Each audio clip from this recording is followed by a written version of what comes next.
sadar tengah bertransaksi narkoba dengan seorang anggota polisi yang menyamar sebagai pembeli. Putra, seorang bandar narkoba yang sehari-hari berprofesi sebagai tukang ojek pangkalan di daerah Purus, Kecamatan Padang Barat, Kota Padang ini dibekuk petugas kepolisian berpakaian preman dari tim Raja Wali Satres Narkoba Polresta Padang. Tersangka tak dapat berkutik setelah petugas berhasil menemukan barang bukti satu paket kecil narkotika jenis sabu yang hendak dibuang dari kantung celananya.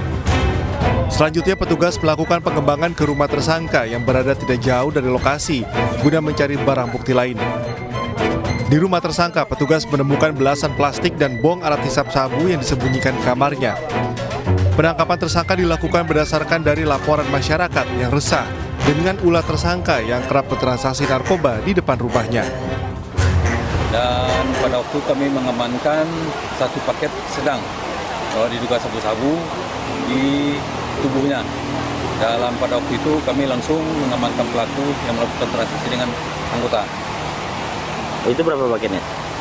Di tangan si Putra kami menemukan satu paket sedang sabu-sabu. Di rumahnya kita geledah alat bongnya. Kami melanjutkan pemeriksaan di rumah yang bersangkutan karena anggota dengan diduga pelaku melakukan transaksi di belakang rumahnya. Bersama barang bukti, tersangka langsung digelandang ke Mapolresta Padang guna menjalani proses hukum lebih lanjut. Atas perbuatannya, tersangka dijerat pasal 114 Undang-Undang Nomor 35 Tahun 2009 tentang penyalahgunaan narkotika dengan ancaman hukuman minimal 5 tahun dan maksimal 15 tahun penjara. Dari Padang, Sumatera Barat, Budi Sunandar, iNews melaporkan.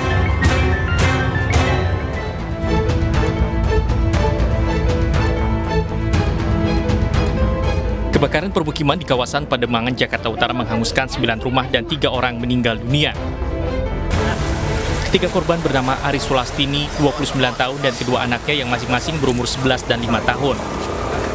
Jenazah ketiganya dievakuasi ke Rumah Sakit Cipto Mangunkusumo. 3 jenazah dibawa menuju kampung halaman mereka di Yogyakarta untuk dimakamkan. Kebakaran juga berdampak pada 34 keluarga. Mereka yang selamat ditampung di tempat pengajian sekitar kawasan permukiman dengan fasilitas seadanya. Hingga kini para pengungsi masih memerlukan bantuan, seperti makanan siap santap, selimut, serta kebutuhan anak-anak lainnya. Korban meninggal sudah ada di rumah sakit dan selanjutnya akan dimakamkan di kampung halamannya, yaitu di Yogyakarta, Sleman, Yogyakarta. Di pengungsian ada di RP Trapati Murah, ada di TPA pengajian di lingkungan kami. Sebelumnya pada Sabtu sore, kebakaran terjadi di tengah-tengah permukiman warga. Sedikitnya 12 unit mobil pemadam kebakaran dari Pademangan dan Tanjung Priok langsung dikerahkan ke lokasi. Warga sempat melihat awal api terlihat dari lantai 2 sebuah bangunan tempat tinggal sebelum menghanguskan 9 rumah warga. Dari Jakarta, Lika Apriliani, Eko Miadi, Yuria Rorena, iNews melaporkan.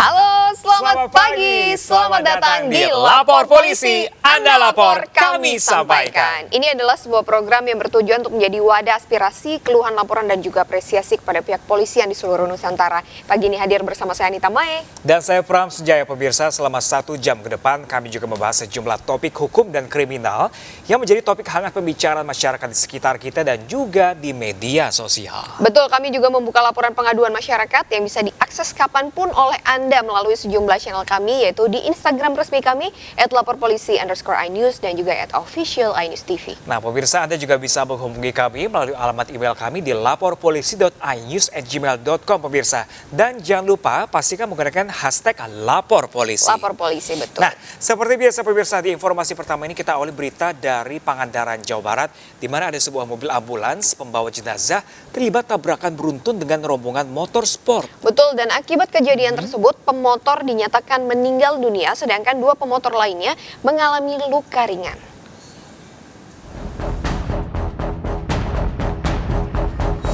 Inilah video amatir warga sesaat setelah ambulans pembawa jenazah terlibat tabrakan beruntun dengan rombongan motor sport di Jalan Raya Banjar, Pangandaran, tepatnya di Blok Batu Rikel, di Dusun Karangsari, Desa Putra Pinggan, Kecamatan Kalipucung, Kabupaten Pangandaran, Jawa Barat. Tabrakan beruntun tersebut melibatkan sebuah mobil jenazah milik RSUD Pandega Pangandaran yang dikemudikan Indra Aditya dengan 3 unit sepeda motor sport tanpa plat nomor yang datang dari arah Banjar menuju Pangandaran. Akibat kecelakaan tersebut, 1 orang pemotor dinyatakan meninggal dunia dan 2 orang pemotor lainnya mengalami luka ringan dan masih dalam perawatan. Sopir ambulans mengatakan setelah menyalip dari arah berlawanan, datang rombongan motor dengan kecepatan tinggi dan menabrak bagian kanan depan mobilnya. Lalu 2 motor lainnya menyusul menabrak. Pengendara motor mengalami luka parah pada bagian kaki dan dilarikan ke RSUD Pandega Pangandaran, sedangkan jenazah dibawa oper ke mobil ambulans lain. Saya perkiraan kan pelan karena tanjakan, saya sambil suka klakson. Nah, motor yang terlibat laka itu dari atas ngebut ya dari motor arah Banjar. Dari arah Banjar. Posisi di garis tengah. Mungkin karena kaget tekor jadi jatuh langsung ngantem Mobil bagian mana? depan. Bagian depan samping kanan. Bagian depan sama samping kanan. Anggota Polsek Kalipucang Bribda Agung Surya Ramadan mengatakan setelah melakukan pendataan di RSUD Pandega Pangandaran, 2 pemotor alami luka dan 1 orang meninggal dunia. Pemotor yang dinyatakan meninggal dunia saat ini berada di RSUD Pandega Pangandaran. Kurang lebih ada 3 motor sedang melaksanakan kemungkinan konvoy Ke arah tabrakan dengan mobil ambulans. Motor dari arah mana mau kemana, Pak? Motor dari arah Banjarsari menuju Pangandaran. Jenazah korban kecelakaan beruntun akan dibawa ke rumah duka di wilayah Kecamatan Padaherang. Sementara mobil ambulans dan 3 motor yang terlibat tabrakan kini diamankan di Mako Polsek Kalipucang. Dari Pangandaran, Jawa Barat, Irfan Ramadiansyah, iNews melaporkan. Ya, sementara itu pemirsa, 3 kendaraan kecelakaan beruntun terjadi di jalur lintas Sumatera, Kabupaten Solok, Sumatera Barat. Betul, 2 pengemudi dinyatakan tewas dan 2 lainnya dirawat di rumah sakit.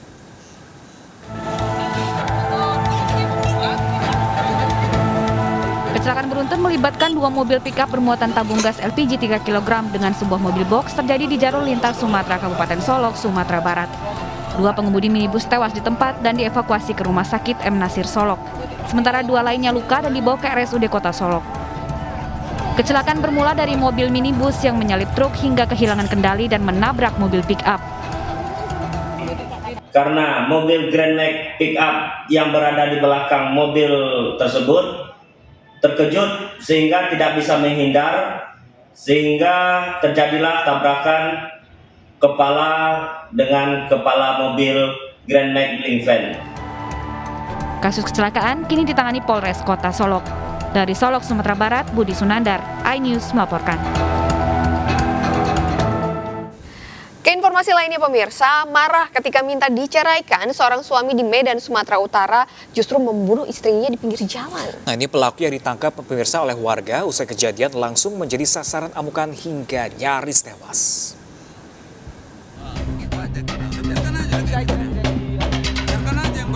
Maya Sari Siregar, 40 tahun, tewas mengenaskan usai dianiaya Indra Saputra yang juga suaminya.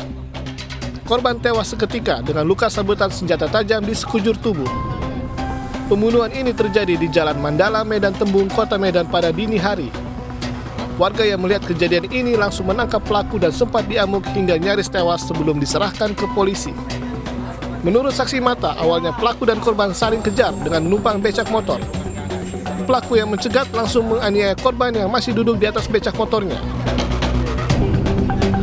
Tadi kan becak tuh udah ke sana jalan, habis itu becak yang satu lagi dihantam begini, tuh di luarnya. Yang bapak yang bawa parang ini langsung dihantam ya bapak kakak itu. Sampai berkali-kali kakak tuh minta tolong katanya itu. Warga-warga berdatangan menolong, tapi karena takut dia bawa parang, jadi warga-warga inilah bawa ngapain si yang parang ini. Lumpurannya pakai ini, pakai uyen abang itu, sama batu. Udah ada kabar ya, langsung dia sampai masa, ada berhenti dia. Kasus suami bunuh istri ini ditangani Polsek Percut Seituan. Dari hasil penyelidikan awal, pembunuhan ini dipicu konflik rumah tangga di mana pelaku marah korban minta cerai. Ada konflik di rumah tangga antara saudara Indra Saputra beserta istrinya Maya Siregar. Jadi informasi yang kami dapat bahwasannya si suaminya ini menusuk istrinya kemudian meninggal, dan secara terus-menerus melakukan penusukan terhadap istrinya. Akhirnya warga kesal kemudian diambil massa. Kondisi saat ini istrinya sudah meninggal dunia dan lagi kami bawa ke Rumah Sakit Bayangkara. Begitu juga dengan suaminya, kondisinya masih belum sadar. Jasad korban dievakuasi ke Rumah Sakit Bayangkara Medan. Sementara itu, pelaku yang kritis usai diamuk warga juga berada di rumah sakit yang sama dan dirawat intensif.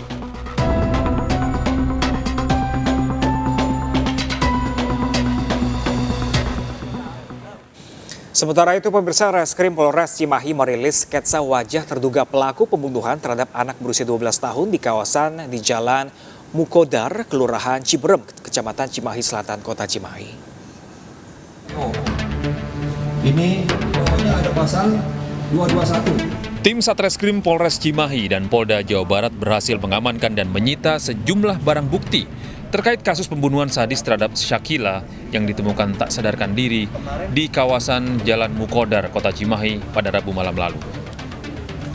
Barang bukti yang diamankan berupa 1 unit sepeda motor Matic dengan nomor polisi D5857 UAE yang dipinjam dari rekan pelaku serta sepatu dan sendal milik pelaku.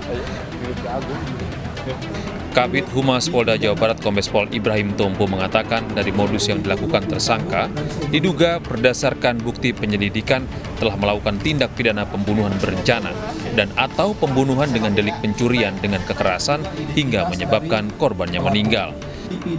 Sementara itu dari keterangan Kabid Humas Polda Jawa Barat, tersangka Rizaldi Nugraha Gumilar alias Ical telah dibekuk aparat di wilayah Cicendo, Kota Bandung pada Minggu sore.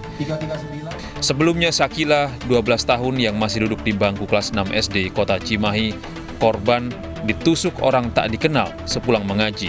Meski mendapatkan pertolongan pertama, namun nyawa Syakila tak tertolong. Dari Cimahi, Jawa Barat, Yuwono Wahyu, iNews melaporkan. Dan untuk mengetahui perkembangan kasus pembunuhan anak SD di Cimahi ini, kita sudah bergabung dengan Kabid Humas Polda Jawa Barat, Kombes Pol Ibrahim Tompo. Selamat pagi Pak Ibrahim, terima kasih sudah bergabung bersama iNews Lapor Polisi, Pak. Selamat pagi Mas Pram. Ya, pagi Pak Ibrahim. Pak Ibrahim, kami ingin memastikan apakah benar pelaku sudah tertangkap, Pak Ibrahim? Ya, jadi dari hasil pengembangan yang telah dilakukan oleh tim penyidik selama 4 hari, akhirnya pelaku berhasil diamankan kemarin sore. Oke, ini proses penangkapannya seperti apa Pak Ibrahim hingga akhirnya sempat buron dan akhirnya tertangkap kemarin? Ya, jadi memang pasca kejadian, tim penyidik ini yang terdiri dari Polres Cimahi dan juga Polda Jawa Barat melakukan upaya pendalaman terkait dengan data-data dan keterangan-keterangan dari beberapa saksi. Dan juga kita menghimpun beberapa data yang didapatkan dari hasil CCTV, di mana akhirnya bisa mengidentifikasi ada kendaraan bermotor yang digunakan oleh tersangka dan akhirnya bisa dilacak di mana keberadaan kendaraan tersebut. Dari kendaraan tersebut, ini merupakan kendaraan pinjaman tersangka dari seseorang. Nah, kemudian di sana kita melakukan penelusuran dan memang betul ada persesuaian antara peminjaman tersangka kepada sepeda motor tersebut dan juga peristiwa yang terjadi. Sehingga dia akhirnya didapatkanlah nama dari tersangka tersebut atas nama Rizaldi. Dari sana kemudian dilakukan penelusuran dengan keberadaan Rizaldi dengan melacak beberapa tempat. Namun sampai dengan hari Minggu kemarin belum ada informasi terkait keberadaan tersangka sehingga dikeluarkanlah DPO. Nah, pada saat sudah dikeluarkan DPO, kemudian sore harinya sudah ada informasi yang berhasil dikembangkan oleh petugas di lapangan dan akhirnya bisa melakukan penangkapan terhadap tersangkanya. Baik, Pak Ibrahim, lalu ini kan video kasus tersebut gitu ya beredar luas di masyarakat dan tentunya kita bertanya-tanya apa sebenarnya motif pelaku ini? Apakah ada dendam ataukah merampok korban? Apakah sudah ada hasil dari investigasi tersebut, Pak? Ya, jadi memang kita sampai sekarang belum melakukan pendalaman terhadap keterangan tersangka ya. Tetapi dari keterangan-keterangan awal yang bisa kita selaraskan dengan beberapa informasi yang ada, motifnya ini merupakan perampokan atau pencurian dengan kekerasan. di mana akhirnya tersangka melakukan penusukan terhadap korban yang akhirnya mengakibatkan meninggal dunia. Ya, Pak Ibrahim, ini cara kerja pelaku saat beraksi seperti apa, Bapak? Apakah ia menargetkan dari awal atau mengincar korban secara acak, Pak Ibrahim? Ya, jadi pelaku ini pada saat meminjam kendaraan sama temannya, dia kemudian keluar dan berputar-putar di areal tersebut sebelum ke TKP. Nah, pada saat sebelum kejadian, tersangka ini melihat korban yang mungkin rentan karena dilihat sendiri dan perempuan. Di situ kemudian dia berupaya untuk mendekati korbannya. Nah, pada saat itu dia melakukan upaya untuk meminta handphone, namun tidak ada, tetapi malah ditusuk. Akhirnya setelah itu tersangka melarikan diri. Baik, itu artinya seperti yang sudah dikatakan tadi bahwa ini mematahkan teori bahwa ini adalah dendam gitu ya. Artinya keluarga korban dan juga sang pelaku ini, antara sang pelaku dan juga korban dan juga keluarga korban tidak saling mengenal begitu ya Pak ya? Ya, jadi kita belum mendapatkan informasi ataupun keterangan yang merujuk adanya hubungan atau keterkaitan ataupun kenal antara tersangka dengan korbannya. Baik keterangan yang dari teman-teman maupun keluarga-keluarganya. Oke. Ya, Pak Ibrahim, ini kalau saat beraksi, si pelaku ini dalam keadaan sadar atau di bawah minuman keras, Bapak? Kita juga baru melakukan pendalaman terkait keterangan tersebut. Namun memang sudah dapat informasi awal bahwa yang bersangkutan ini sebelum melakukan kejahatannya sempat minum dengan temannya.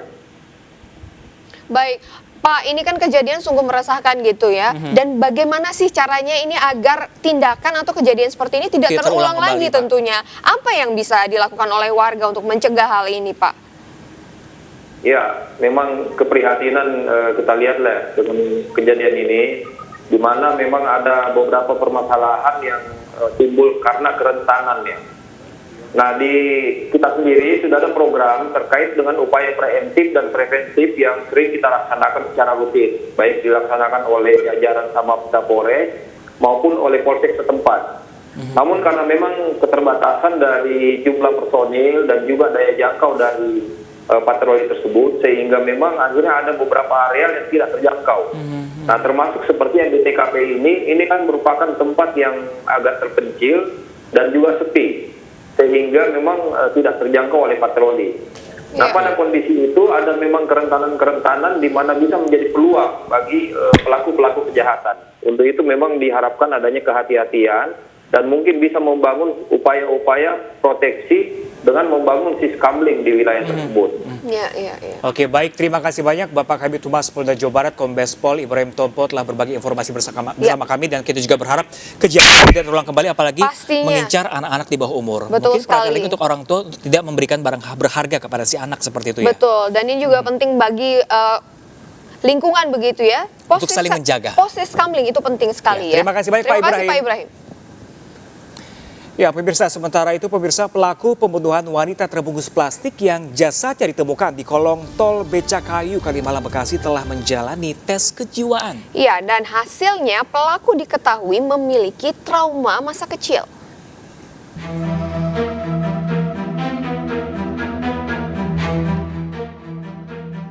Christian Rudolf, tersangka pembunuhan terhadap Ade Yunia Rizabani alias Ica yang jasadnya dibuang di kolong tol Becakayu, telah menjalani tes kejiwaan sementara dan diduga memiliki trauma masa kecil akibat pelaku kerap dipukul oleh orang tua. Akibatnya kini emosi tersangka kerap meledak-ledak. Sementara itu, menurut Kasubdit Jatenras Polda Metro Jaya, motif pelaku sementara karena sakit hati dan merasa dihianati oleh korban dan beberapa temannya. Untuk dibunuh bukan satu orang, rencana pelaku 2 orang, 3 orang. Nah, 2 orang lainnya itu dia statusnya dia emang hubungan teman apa seperti apa, Pak? Salah satunya dulu pernah berteman, akhirnya bermusuhan, ya, dan yang satu lagi memang temannya pelaku. Aksi pembunuhan ini sudah direncanakan pelaku. Target awal merupakan perempuan berinisial H. Namun karena sulit untuk dihubungi, akhirnya berpindah ke korban AYR yang mayatnya dibuang di kolong tol Becakayu Bekasi. Dari rekaman CCTV apartemen, pelaku berpura-pura mengajak korbannya untuk membuat podcast. Dengan tidak menaruh rasa curiga, akhirnya korban ikut dan menaiki lift.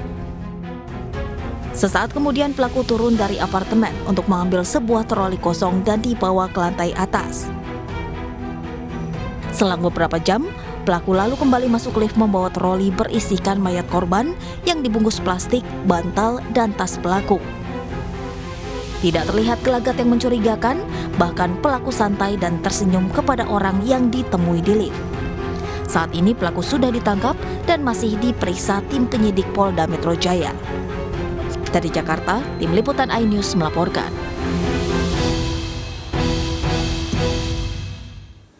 Seorang ibu rumah tangga di Tulungagung ditemukan tewas bunuh diri di dalam kamar bersama anaknya. Ya, informasi selengkapnya kami hadirkan sesaat lagi pemirsa. Jangan kemana-mana, tetaplah bersama kami di Lapor Polisi. Anda lapor, kami sampaikan.